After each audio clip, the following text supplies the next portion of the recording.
මෙම ඩොක්ටර් රූපු අපල රෝහල්වල උපත හා ගර්භාෂය විශේෂ විද්‍යවරයෙක්. ඉතින් මු පරාජිත කාලයේදී කියන්නේ මොකද්ද? බොහෝ කාන්තාවන් එනවා අහන්න මට ගර්භණය වීමට උත්සාහ කරන්න හොඳම වෙලාවේ මොකද්ද කියලා.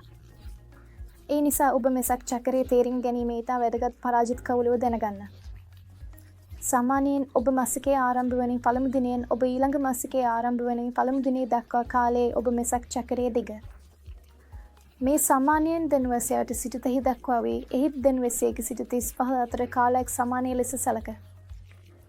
සාමාන්‍යයෙන් ඔබ ඊළඟ මාසිකයේ ආරම්භ වීමට දින 14කට පෙර පළදෙනු කාර්යාව සිදු වේ. පොලි ආයි කාලයේ සාමාන්‍යයෙන් පැය 12 සිට 48 දක්වා වන අතර ශක්‍යවනේ ආයි කාලයේ දින 5ක හෝ දින 3ක දක්වා වේ. ඒ නිසා ඔබ දවස් ගණනය කළහොත් පළදෙනු කාර්යාවට දින 5කට පෙර සිට පළදෙනු දැනට සහ පළදෙනු කාර්යාවෙන් පසුව දින 1 හා 2ක තෙක් කාලයේ ගර්භාධාරණය වීමේ හැකියාව වැඩිම කාලය ලෙස සැලක. ඒ නිසා මේ වංජන කවුළුව ලෙස සැලක.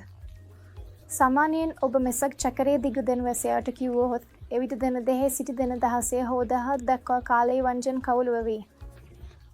ඒ නිසා මේ කාලය තුළ අපි උපදෙස් දෙන්න අඩක් දෙනෙකුට වෙත් එක්වරක් ලිංගික සම්බන්ධතාවයට යාමට ගර්භාධාරණය වීමේ හැකියාව වැඩි කර ගැනීම සඳහාය. නමුත් සමහර විට චක්‍රයේ දිග විශාල වශයෙන් වෙනස් විය හැකිය.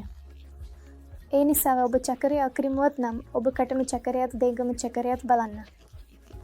ඔබ කටම චක්‍රය ගැන එයින් 10ට කුවඩු කරන්න. එවිට ඔබ වංජන කවුළුව පළමු දිනේ හඳුනාගත හැක. ඔබ දෙගම චක්‍රය ගැන එයින් 11 කුවඩු කරන්න. එවිට ඔබ වංජන කවුළුව අවසන් දිනේ හඳුනාගත හැක. නමුත් නැවතත් බේජ සජ්ජ වීම දිනේ වෙනස් විය හැක.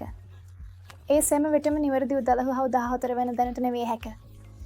සාමාන්‍යයෙන් අපි කියන්නේ ඔබ චක්‍රයේ වැඩිපුරම නියමිත නම් 8 වෙනි දින 10 වෙනි දින දක්වා 20 වෙනි දින දක්වා අවම වශයෙන් දින දෙකකට වරක් හෝ විකල්ප දිනවල ලිංගික සම්බන්ධතාවයට යාමෙන් ඉතා ඉහළ සාර්ථකත්වයක් ලබාගත හැකිය.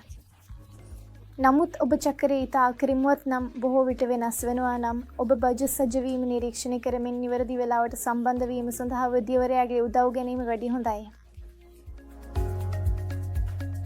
I will see. I will